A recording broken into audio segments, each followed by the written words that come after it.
नमस्ते everyone and welcome to the घर। कैसे हैं आप सब? होप आप सब अच्छे होंगे, स्वस्थ होंगे, मस्त होंगे। तो कैसी मेरी सभी प्यारी सखियाँ? होप मेरी सभी सखियाँ अच्छी होंगी। एंड गाइस, मैं इतनी नर्वस हूँ इस वीडियो को बनाने के लिए कि रात को मुझे बहुत देर से नींद आई, क्योंकि मुझे पता था वीडियो तो बनानी पड़ेगी। ऐसे आसानी से तो आप लोग नहीं छोड़ोगे, है ना? तो जैसे पता है कैसा फील हो रहा है, जैसे केबीसी की सीट पे बैठ के अभी अमिताभ बच्चन जी आने वाले हैं। तो मेरे लिए ना इस वक्त आप सब लोग अमिताभ बच्चन जी से कम नहीं हो। तो भाई क्या कहूँ, कहाँ से शुरू करूँ? तो सबसे पहले तो थैंक यू सो मच आप सब ने राहुल भाई की शादी में जितना भी आशीर्वाद दिया उसके लिए तहे दिल से धन्यवाद। हाँ, हमारे राहुल भाई की शादी हुई और शादी बहुत ही धूमधाम से हुई और उसी के लिए हम लोग दिल्ली भी गए थे, जैसे कि आप सबको पता है। तो शादी निपटा के फिर हम आई थिंक 19 को आ गए थे दिल्ली से। एंड तब से अपना वही डेली रूटीन, कुछ भी चेंज नहीं हुआ गाइस। जैसा आप देखते थे ना, सब कुछ वैसा ही चल रहा है, क्योंकि उस वक्त भी कुछ बनावटी नहीं था और अभी भी मेरी लाइफस्टाइल तो वही रहेगी जैसे मैं जीती हूँ हमेशा। तो बस खाली समय आजकल बहुत ज़्यादा है मेरे पास, तो मैं बुक्स पढ़ती हूँ ज़्यादातर। और क्या कहूँ, पहले सोचा था लाइव आ जाऊँगी, लेकिन लाइव में फिर बहुत सारे सवाल आएंगे एक के बाद एक के बाद, तो शायद रिप्लाई करना मेरे लिए पॉसिबल नहीं हो पाएगा उस वक्त। तो मैंने सोचा चलो ऐसे ही आ जाती हूँ। एंड आप सब देख सकते होंगे कि मैं बहुत ज़्यादा नर्वस हूँ और होना बनता भी है। वीडियो बनानी क्यों छोड़ दी सीमा, क्यों नहीं आते? आप सबके बहुत सारे सवाल हैं, है ना? मैं बस यही कहूँगी कि कुछ मत पूछो, बस छोड़ दिया। मैंने जीवन में एक सिचुएशन के लिए खुद को बहुत पहले रेडी करके रखा था। आज से 1.5-2 साल पहले मुझे ऐसा आभास हुआ था कि ये सिचुएशन आएगी मेरी लाइफ में, और जो मैं सोचती हूँ वो हमेशा होता है। तो वो सिचुएशन आई और बस उसके लिए मैं बहुत पहले से 1.5-2 साल पहले से ही प्रिपेयर थी गाइस। और मैंने खुद से कहा था जिस दिन मैं इस सिचुएशन को देखूंगी उसके बाद मैं एक स्टेप पीछे ले लूँगी, मैं फिर व्लॉगिंग नहीं करूँगी। लेकिन इसका ये कतई मतलब नहीं है कि मैं आप सबसे दूर हो जाऊँगी। मेरा ईश्वर जानता है या अनूप जानते हैं या जिससे भी मैंने इस टॉपिक पे बात करी, मैंने यही कहा कि मैं आप लोग को नहीं छोड़ सकती। पर मुझे समझ नहीं आता मैं क्या लेके आऊँ आप लोगों के लिए, क्या करूँ ऐसा कि मैं आप सबसे जुड़ी रहूँ। बस व्लॉगिंग नहीं करना चाहती, व्लॉगिंग नहीं करूँगी गाइस, ये तो मैंने बिल्कुल दिल से सोच लिया है। और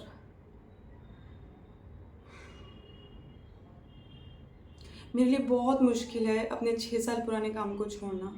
शायद लोगों को मजाक लगता है, वो लोग कई बार लिख भी देते हैं तुम्हारे बस की नहीं है सीमा, जैसा नेहा तुमने लिखा। आई नो तुमने अपना गुस्सा जाहिर किया क्योंकि तुम बहुत प्यार करते हो, लेकिन सच में बहुत मुश्किल होता है अपना बहुत फेवरेट काम छोड़ना। व्लॉगिंग कब मेरा पैशन बन गया मुझे पता ही नहीं चला। मुझे इतना ज़्यादा पसंद था सुबह से लेकर शाम तक शूट करना, फिर उसको एडिट करना एंड उसको आप तक पहुंचाना। देखो, मेरी व्लॉगिंग किसी ने बंद नहीं कराई है, किसी ने मुझे ऐसा कुछ नहीं कहा कि तुम व्लॉगिंग बंद कर दो। ये मेरा खुद का डिसीजन था। वो सिचुएशन क्या है वो मैं आप सबसे तो क्या किसी से भी नहीं कहूँगी, क्योंकि जिसे पता होना चाहिए उसे पता है। वो अपने आप ही न्याय करेगा, उसको जो करना है वो खुद करेंगे। तो अनूप मुझे बहुत समझाते हैं कि तुम ऐसे नहीं कर सकती हो, इतने लोग तुम्हारे लिए वहाँ वेट करते हैं। पर मैं उनसे सिर्फ एक बात कहती हूँ, क्या कभी आपने मुझे इस चीज़ के लिए रोते देखा या लड़ते देखा, या आपने कहीं पर भी मेरे मुंह पे शिकन देखी?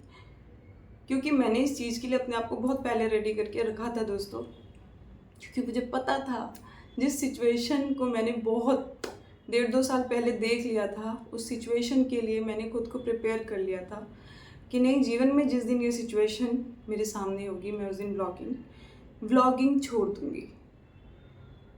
तो व्लॉगिंग छोड़ दी मैंने, इसीलिए व्लॉग्स नहीं बनाती। अब ये मत पूछना प्लीज़ क्यों नहीं बनाते सीमा, हमारे लिए आओ। हाँ, आप सबके लिए मैं हूँ यहाँ पे। और बहुत सोचा था मैंने कि क्या करूँ, फिर मुझे ऐसा लगा कि क्यों ना मैं सिर्फ अपनी आवाज़ के ज़रिए ही पॉडकास्ट जैसा कुछ रिकॉर्ड कर दिया करूँगी। कम से कम मैं आप सब लोगों से कनेक्ट तो रहूँगी। तो इसीलिए मैंने उस दिन आप सबसे सवाल भी पूछा था कि क्या आप लोग भगवान जी से सवाल करते हो। तो मन किया था कि चलो उन सवालों के ही जवाब दे दूँगी पॉडकास्ट जैसा बना के।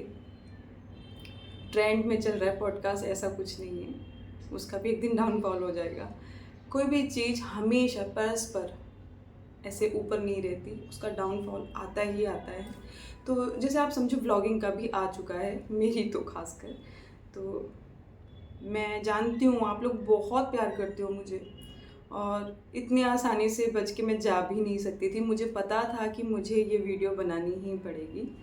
तो एनीवे, तो आई हूँ मैं आप सबके लिए, और मैं सच में बताना चाहती हूँ आप लोगों को कि जब भी प्रभु मुझे किसी कठिन सिचुएशन में डालते हैं ना, तो उसके बाद उन्होंने मेरे लिए कुछ बहुत बहुत बेहतरीन सोचा होता है, और ये अक्सर मैंने आजमाया है। मैं बैठ के कल्पना भी करना चाहती हूँ ना कि मेरे संग अगर कुछ बुरा हुआ है तो वो बुरा मुझे, सच कहती हूँ, याद ही नहीं आता, क्योंकि उसने फिर ऐसा थाम रखा है, उसने इतना कुछ दिया है। उस तुरंत बुरे के बाद उसने मुझे इतना कुछ दिया है कि मैं उससे शिकायत भी नहीं कर सकती। उनके जो भी उस टाइम मेरे लिए जो भी इस टाइम वातावरण बना हुआ होता है ना, मैं उस चीज़ में बहुत जल्दी एब्जॉर्ब कर लेती हूँ, एडजस्ट कर लेती हूँ गाइस। और मैं आपको ना एक बहुत सिंपल सा 2-3 उदाहरण है मेरे पास, लेकिन एक बहुत सिंपल सी एक कहानी जो सच्ची है मेरे जीवन की, वो बताती हूँ कि मेरी 19 साल की जब मैं थी, मेरी अरेंज मैरिज समझ लो, मेरा रिश्ता पक्का हुआ, अरेंज कम लव आप कह सकते हो। लव मैरिज टाइप, मतलब मेरे रिलेशन में दूर के रिश्तेदार थे, और उनके बेटे के संग मेरा रिश्ता तय हुआ। और मेरी एक दीदी उनके घर पे ऑलरेडी थी, तो अब मेरा उनके देवर के संग रिश्ता तय हो गया, और बहुत अच्छे से सब कुछ चल रहा था। सगाई की डेट भी फिक्स हो गई। हम दिल्ली से बहुत सारा सामान खरीद के सगाई की पूरी तैयारी करके, और मैं भी कहीं ना कहीं उस लड़के को बहुत ज़्यादा अपना मान चुकी थी, क्योंकि ऑब्वियसली अब पूरी ज़िंदगी जिनके संग बितानी है। तो हम लोग देहरादून गए, और मेरी फैमिली वाले उस लड़के के घर में गए रात को बात करने के लिए कि कल सुबह कैसे क्या करना है। और यहाँ मैं जिनके घर में, अपनी शिवानी भाभी के घर में बैठी हुई थी, उनके मायके में, तो वो लड़का यहाँ मेरे पास आता है और मेरे संग बैठ के बहुत सारी प्यारी प्यारी मीठी मीठी शादी की होने वाली बातें कर रहा है कि हम हनीमून पे यहाँ जाएंगे, हम ऐसा घर बनाएंगे, मैं तुम्हें यहाँ ले जाऊँगा, तुम्हारे संग यहाँ घूमूंगा, हम ऐसे रहेंगे वैसे रहेंगे। कुछ इस तरह की बातें हो रही थी। और 19 साल की, अगर अब आप देखो तो छोटे बच्चे में ही काउंट होता है, जवान लड़कियों में भी काउंट नहीं करते। 19 साल की एक छोटी बच्ची आप समझ लो मैं थी। और थोड़ी देर बाद मैं देखती हूँ कि मेरे घर वाले वहाँ से बहुत ही ज़्यादा मुंह लटकाए हुए आ रहे हैं, और इस लड़के को बुलाया, और ये लड़का अचानक से मुझसे कुछ कहे बगैर चला गया। और मुझे सबने कहा कि इसको अंदर कमरे में ले जाओ, और कुछ तो बात हो रहा है, कुछ तो बाहर गड़बड़ चल रही है, मुझे कुछ नहीं पता। और मैं जब अंदर बैठी थी तो मेरी भाभी आई, और उन्होंने मुझे प्यार से कहा कि सीमा, तुम घबराना नहीं, लेकिन तुम्हारी सगाई टूट गई है। मतलब कुछ घंटों बाद, रात के 8-9 बज रहे हैं, सुबह 6-7 बजे से कुछ कार्यक्रम शुरू होना था, और रात के 8 बजे 9 बजे आप समझ लो मुझे पता चलता है कि मेरी सगाई टूट चुकी है। और उस लड़के के संग तकरीबन 6 महीने हम लोग के घर उसका आना जाना खाना पीना था, क्योंकि वो आर्मी में था, तो अक्सर दिल्ली आया करता था, तो हमारे घर खाता पीता, और तब हम घूमने भी जाते थे। तो एक तरह का आप समझ लो लव मैरिज भी हो गया, लेकिन थी अरेंज मैरिज। और कितना मेरा दिल लगा होगा उस लड़के से, आप इमेजिन कर सकते हो। और जब मुझे जैसे ही पता चला मेरा रिश्ता टूट चुका है, अब मेरी कोई सगाई नहीं होगी, जितने हम कपड़े लेके आए थे, जितना हम सामान लेके आए थे, मिठाइयों के जो ऑर्डर थे, वो सारे भुस हो गए, और अब हमें दिल्ली वापस जाना है। पूरी गली में ये बात पता चलेगी कि मेरी सगाई टूट चुकी है। तो कितना मुश्किल रहा होगा वो दौर, आप समझ सकते हो मेरे लिए, और मेरे मम्मी के लिए या मेरे घर वालों के लिए कितनी मुश्किल रही होगी वो चीज़, है ना। और आपको एक बात इस चीज़ से एग्री करेंगे कि सब लोग कुछ टाइम बाद इस चीज़ से निकल आते हैं, लेकिन जिसके संग ये हादसा हुआ होता है उसके दिमाग पर क्या ही असर पड़ता है आप सोच सकते हो। तो मैं सिर्फ रोती ही रहती थी, 6 महीने तक बहुत रोती थी।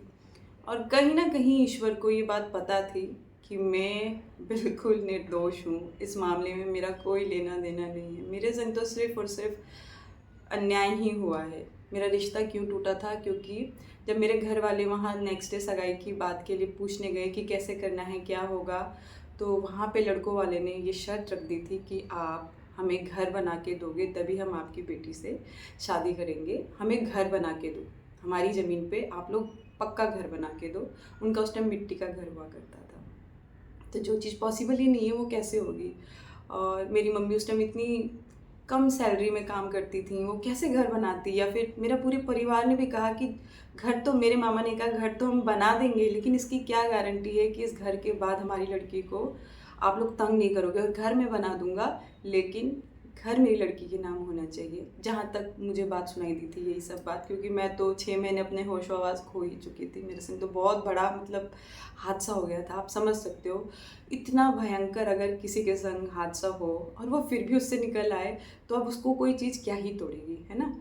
तो फिर बस वो चीज़ भूलते भालते 6 महीने साल भर लगे। और उसके बाद असल में ऐसा होना इसलिए ज़रूरी था क्योंकि अनूप को मेरी लाइफ में आना था। और फिर अनूप मेरी लाइफ में आए, सब कुछ चेंज हो गया। मतलब मुझे नहीं लगता कि मुझे अनूप से ज़्यादा अच्छा इंसान इस धरती पे कोई और मेरे लिए प्रभु ने लिखा होगा। मतलब आप खुद भी जानते होंगे अनूप को देख के कि मेरे लिए अनूप से बेहतर क्या ही हो सकता था। आप बताओ, आज मैं जब उस आदमी को याद करती हूँ और अनूप को देखती हूँ तो मेरा दिल भगवान को कितनी ही बार शुक्रिया अदा करता है, जो उस टाइम भगवान को इतना कोसता था, भगवान से इतना लड़ता था कि क्या किया आपने मेरे संग, मेरे परिवार के संग। मैं सिर्फ बंद कमरे में रोती रहती थी, जगजीत सिंह की गज़लें सुनती रहती थी, बहुत रोती थी।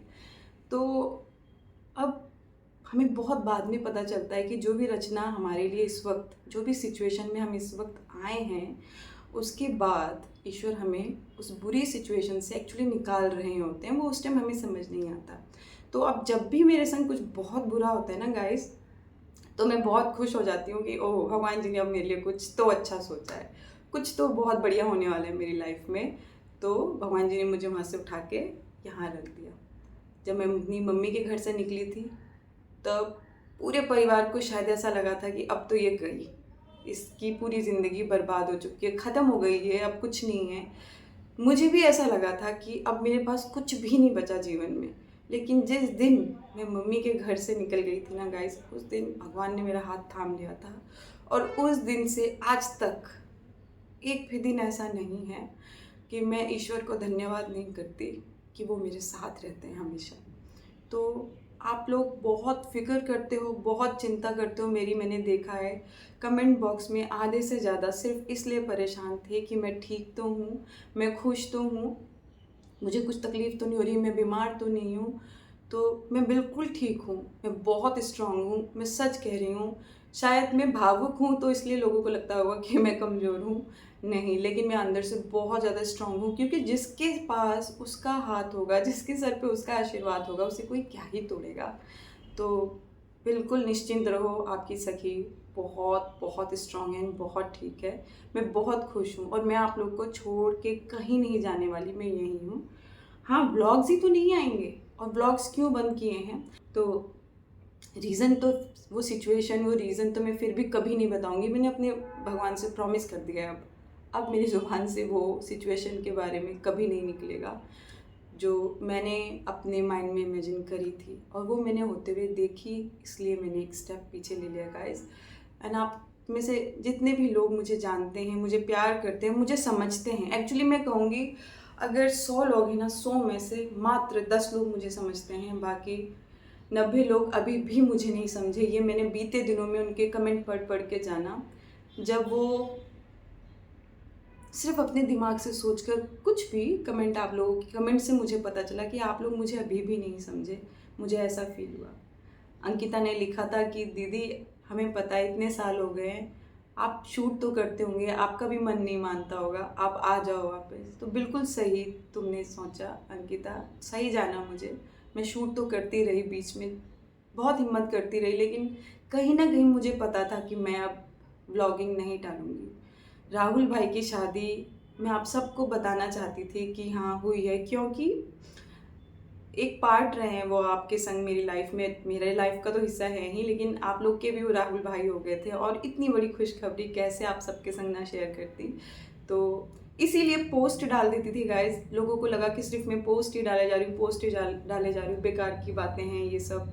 तो गाइज़ पोस्ट भी तो एक ज़रिया था ना आप सबसे कम जुड़ने का, ये बताने का कि मैं ठीक हूँ।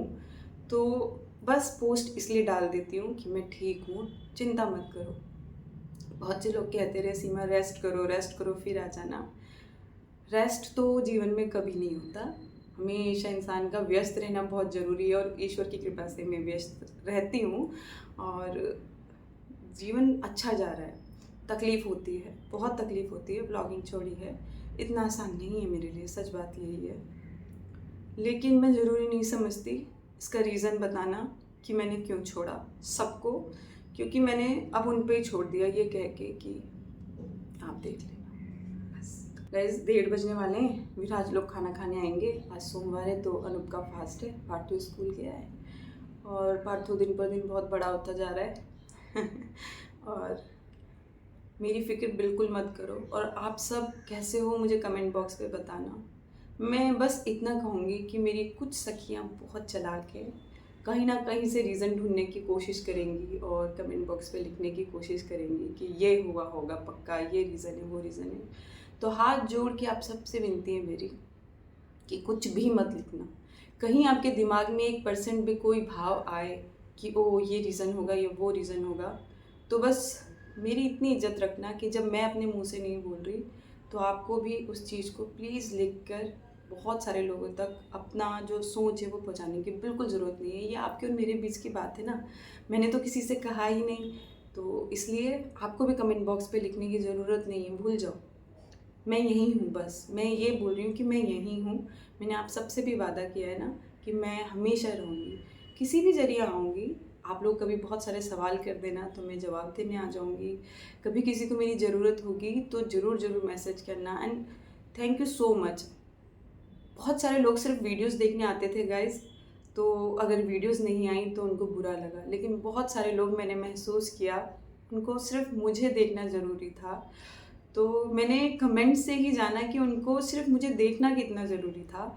और आपके कमेंट से पता चलता है कि आप वीडियो का वेट कर रहे हो कि मेरा वेट कर रहे हो। और जो लोग सिर्फ मेरा वेट कर रहे थे ना, तो उनको डब्बो है यार।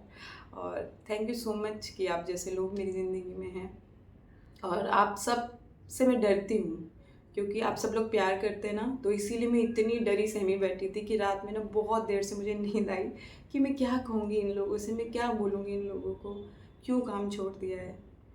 तो कुछ चीज़ें समय पे छोड़ देते हैं, समय अपने आप हर चीज़ को हील कर देता है। और जैसे मैंने बताया ना कि जब भी कुछ बुरा होता है तो उसके बाद कुछ बहुत ही अच्छा होने वाला होता है।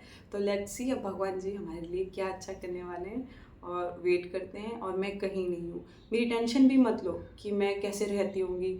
मैं अपनी बुक्स पढ़ती रहती हूँ, मैंने 3 बुक्स ख़त्म कर ली है। मैं आध्यात्मिक चीज़ें बहुत ज़्यादा देखती हूँ जैसे हमेशा देखती थी। और खुद मैं खुश रहती हूँ, अपने परिवार में खुश रहती हूँ। पार्थू को बहुत ज़्यादा पढ़ाने लगी हूँ, पार्थू के नंबर बहुत अच्छे आए हैं। इस बार पेरेंट्स मीटिंग में गई थी तो बहुत सारी टीचर्स ने उसकी तारीफ़ करी, मुझे बहुत खुश हुई, बहुत खुशी हुई। और उसके मार्क्स भी मतलब 20 आउट ऑफ 20, 20 आउट ऑफ 20 देख के मैं बहुत ज़्यादा खुश हो रही थी गाइज। और कहीं ना कहीं मैं अपना समय बर्बाद नहीं होने दूंगी। मैं उन लोगों में से बिल्कुल नहीं हूँ जो रो के अपने समय को, अपनी लाइफ को कोसते हैं। मैं हमेशा सिचुएशन से डील करना जानती हूँ। मुझे आगे क्या होगा, आगे क्या करना है, इसमें ज़्यादा इंटरेस्ट रहता है बजाय इसके कि क्या हो गया मेरे संग। मैं अब उन चक्रों से बहुत दूर आ चुकी हूँ, तो मैं बहुत बहुत खुश हूँ। मुझे नहीं पता ये वीडियो मैं शायद पोस्ट करूँगी नहीं करूँगी, और मैं कोई टाइटल भी नहीं डालूँगी गाइज, क्योंकि मैं चाहती हूँ बस मेरे जो चंद अपने हैं यहाँ पे, जो मेरे फैमिली मेम्बर्स हैं, फैमिली मेम्बर्स वो वाले फैमिली मेम्बर्स नहीं, आप लोग जो हैं वो इस वीडियो के ज़रिए ये मैसेज उन सबको मिले कि मैं बिल्कुल हट्टी कट्टी चंगी हूँ। देखो बिल्कुल हट्टी कट्टी हूँ, ये देखो कुछ बीमारी नहीं है, कुछ नहीं है, प्रभु की कृपा है। आपकी सखी बिल्कुल स्वस्थ है, मस्त है। और आप सब के लिए भी यही दुआ मांगती हूँ कि आप सब स्वस्थ रहो, मस्त रहो, खुश रहो और ईश्वर आप सबको मेरे जैसी ताकत दे। मैं यही कहूँगी, आप सबको भगवान इतना बलवान बनाए कि आपको हर पल महसूस हो कि आपके संग कभी कोई गलत कर नहीं सकता, आपके संग गलत हो नहीं सकता, आप किसी के संग गलत करोगे नहीं तो होगा भी नहीं, दैट्स इट। और गोलू यानी हिरोशिमा, 3 दिन पहले उसका फ़ोन आया था मेरे पास। पहले तो थैंक यू सो मच इतना ज़्यादा प्यार करने के लिए, इतना मैं बड़ी हूँ लेकिन उसने मुझे बहुत अच्छे से समझाया। और मज़े की बात बताती हूँ गाइज़ आपको, कितना बड़ा परिवार है मेरा। और उस परिवार में मेरी इस उँगली में मैं गिन के आपको बता सकूं, इतने भी लोगों को फ़र्क नहीं पड़ा कि मैंने वीडियोस बनानी बंद कर दी। इतने भी लोग नहीं थे जिन्होंने मुझसे पूछा कि अरे वीडियो क्यों नहीं बना रहे हो, क्या हो गया, वीडियो क्यों नहीं आ रही है। तो आप समझ सकते हो कि कोई आपका नहीं होता।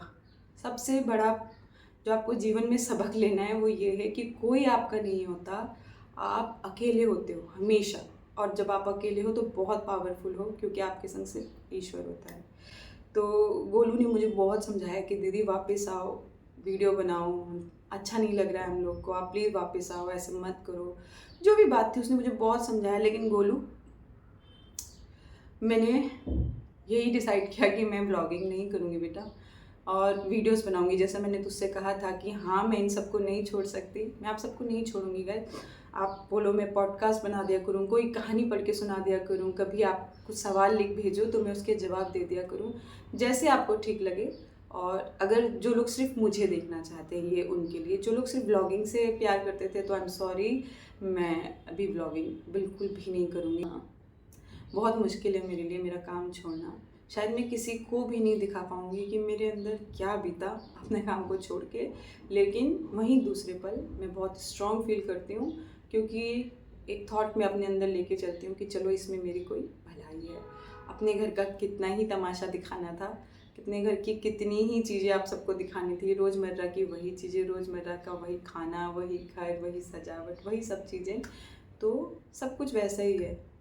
तो बस अब थोड़ा-सा विश्राम देते हैं व्लॉगिंग को, और बोलो आप तो पॉडकास्ट जैसा कुछ बना दिया करूँ, कभी कुछ बैठ के बुक पढ़ के सुना दिया करूँ, लेकिन फैमिली को इंक्लूड नहीं करूँगी, बिल्कुल भी इंक्लूड नहीं करूँगी फैमिली को गाइज़। अगर आप व्लॉग देखना मुझे देखना चाहते हैं तो प्लीज़ आप मुझे बताना। बस मैं ये कहूँगी कि इतना ही आ सकती थी बस, और बहुत कुछ अंदर भरा हुआ है जिसे मैं उगल नहीं सकती। तो शायद आप लोग थोड़े समझदार हों और समझ सकें, बाकी बहुत ज़्यादा तो नहीं बोल पाऊँगी। आज के लिए इतना ही। अब पता नहीं नेक्स्ट वीडियो शायद आएगी नहीं आएगी, कब आएगी। पॉडकास्ट जैसा कुछ बोल दूँ मुँह से, कोई फ़ोटो लगा के अपनी आवाज़ में कुछ बातें करती चली जाऊँ आपसे, कुछ भी, लेकिन यही हूँ, कहीं नहीं गई।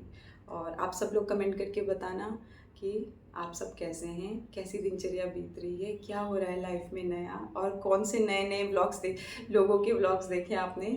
मुझे ज़रूर कमेंट करके बताना कि मेरी रिप्लेसमेंट किससे हुई, कौन मेरे बाद आपकी लाइफ का हिस्सा बना, मुझे ज़रूर बताना।